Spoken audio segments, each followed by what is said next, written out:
सुख ढूंढने के लिए हमें दूसरी जगह नहीं जाना। कई माताएं कहती हैं मेरे बेटे की शादी हो जाए, मेरी बहू आ जाए, वो मुझे सुख देगी। जिनकी आ गई उनसे पूछ लो कितना दे रही है। फिर किसी ने कहा बस मेरे घर में एक बेटा हो जाए मुझे सुख देगा। जिनके घर में बेटे हैं उनसे पूछो कितना सुख दे रहे हैं। सवेरे कुत्ते की चेन पकड़कर कुत्ता घुमाते हैं पर माँ बाप को नहीं घुमाते हैं। किस सुख की कल्पना कर रहे हैं? किस सुख की कल्पना? बड़ा मकान बन जाएगा तो सुख मिल जाएगा? ना ना ना। एक बार कपड़े धो के ऊपर चढ़ी 3 दिन में नीचे उतरेगी पूरे सुखा कर। चढ़ जाए बहुत बड़ी बात है बाल्टी लेकर। खुशी तो इतनी हुई 4 मंजिल का मकान है गुरुजी, 4 मंजिल का। एक बार हमने कहा कपड़े धो के ले जा ऊपर। 4 बार सीढ़ी पे बैठ के हाँ पड़ी भर रही, आवाज लगा रही आजा बाल्टी ले चल। इतने में बहू ने कहा मेरे से तो नहीं बने, तू ही जा डुकरिया ऊपर। सुख देखा दुख मिलना। सुख की कल्पना ही क्यों कर रहे? बहू सुख देगी, बेटा सुख देगा, पैसा सुख देगा, गाड़ी सुख देगी, बंगला सुख देगा, पड़ोसी नातेदार रिश्तेदार सुख देंगे। अरे सुख जब हमारा खुद का शरीर हमको नहीं दे रहा, कभी घुटना दुखे, कभी कोहनी दुखे, कभी आँख दुखे, कभी कान दुखे, कभी छींक आ जाए, कभी खांसी चल जाए, कभी कमर दुख जाए, तो खुद का शरीर सुख नहीं दे रहा तो दूसरा क्या खाक सुख देगा? अपना शरीर अपने को सुख नहीं दे रहा है, तुम लोगों का शरीर दे रहा हो तो बात दूसरी। खुद का शरीर सुख नहीं देता। 2-3 दिन अच्छा रहता है, कहीं आंख दुखने लगती है तो दवाई डालो, कान दुखे तो दवाई डालो, घुटना दुखे तो बाम लगाओ, आइडेक्स लगा लो, कोनी दुख रही, हाथ दुख रहा, कभी सोते सोते गर्दन रह गई। एक हमारे आश्रम में भी है कुबेरेश्वर धाम पर एक भैया ऐसा ही है, उसका हर 3-4 दिन में गर्दन रह जाती, 8 दिन तक ठीक ही नहीं होती, टेढ़ा ही चलता।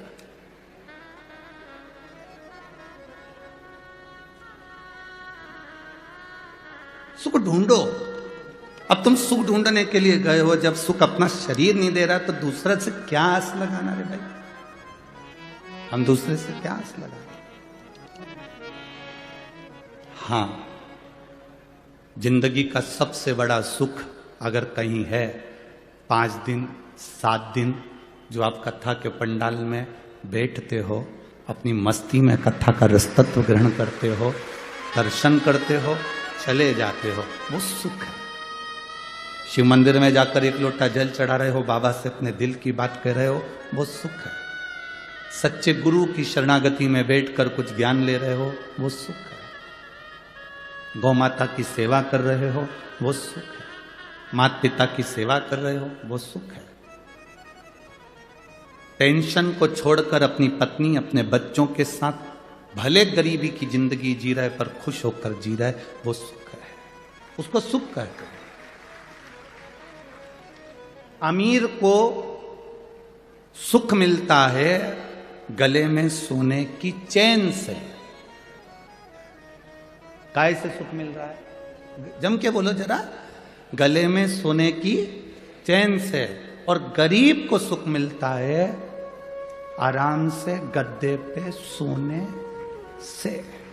नींद भरपूर आ जाए, चैन की नींद आ जाए, समझ लो दुनिया के सबसे बड़े सेठ तुम हो। 4 गोली खाकर सोना पड़ रहा है तो भिखारी से बदतर हो।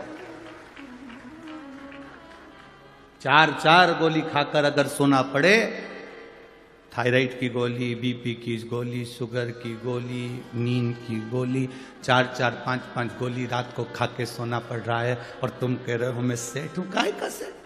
प्रथम सुख निरोगी काया। दुनिया का सबसे बड़ा सुख है आपकी काया अच्छी रहना चाहिए।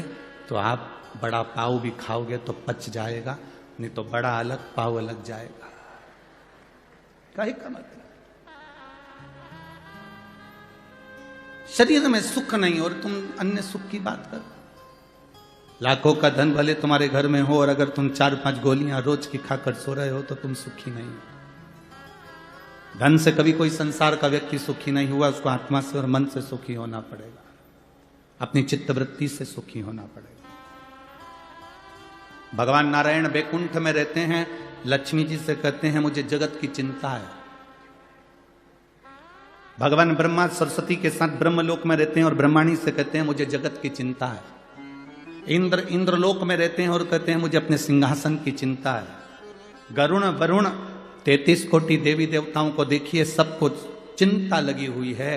केवल एक देव अधिदेव महादेव एक ऐसे हैं जिनको विश्वनाथ कहते हैं, उनको विश्व की चिंता नहीं, विश्व को अपना परिवार समझकर संभाल कर चलते हैं। तुम विश्व से मतलब रखते हो तो विश्वनाथ छूट जाता है। जिस दिन तुमने विश्वनाथ को अपना बना लिया, उस दिन विश्व स्वयं तुम्हारा हो जाए। हम चिंता में क्यों ग्रसित हैं? क्योंकि हम परिवार को अपना समझते हैं। हम चिंता में क्यों ग्रसित हैं? क्योंकि बेटे को हमने अपना समझा, बेटी को हमने अपना समझा, रिश्तेदारों को हमने अपना समझा। माता सीता एक तिनके को भी अगर उखाड़ कर रावण के सामने करती है तो ये सोचती है कि मेरा भाई है। हम शंकर भगवान के दरवाजे पर जब भी जाएं, हम शिव के द्वार पर जब भी जाएं, हम भगवान की चौखट पर जब भी जाएं, तब हमारी चित्तवृत्ति में ये रहना चाहिए, भगवान देवादिदेव महादेव के सामने पहुंचते से तुम्हारे भीतर यह होना चाहिए कि तुम किसी दूसरे के पास जल चढ़ाने नहीं आए हो, अपने पिता से अपने मन की बात कहने के लिए शंकर की चौखट पर आए हो।